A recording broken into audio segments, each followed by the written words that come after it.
I tried for decades to get managers that would help me in a very positive way to develop a team. And I always knew that the managers that I had were really, really good people. And I knew they had the smarts and I knew they had the energy.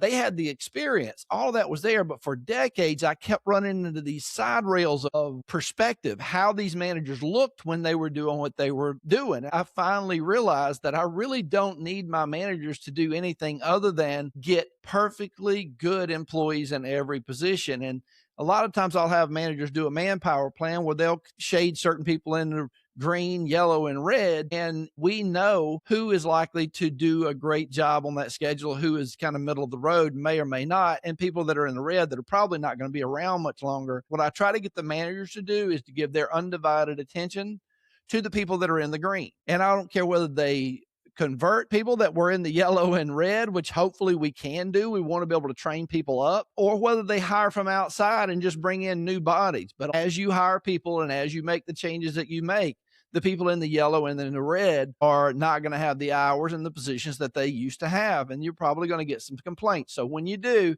instead of getting completely side railed with all that, I want you to send them to me.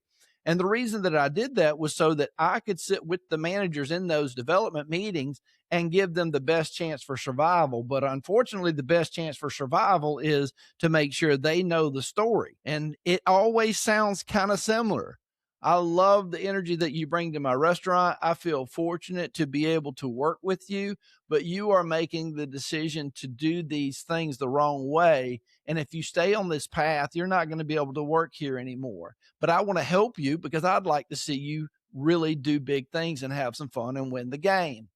That's the conversation. And I genuinely mean it. I don't want to lose a soul. I want to help everybody to win the game. I spent too many times getting on somebody for being late. Hey, need you to come to work on time. And that employee would come away with a sense of, well, Neil thinks I'm the worst employee on the planet. I used to wonder, are they playing games with me? Because it would go on over and over and over again. I finally realized that employees know what you tell them. And if you don't tell them that you appreciate them, if you don't tell them they did a great job, if you don't tell them that you want them to be a part of the team, but they're making these decisions, if you just go at somebody and say, hey, you're late and I need you to be at work on time, that's all they know.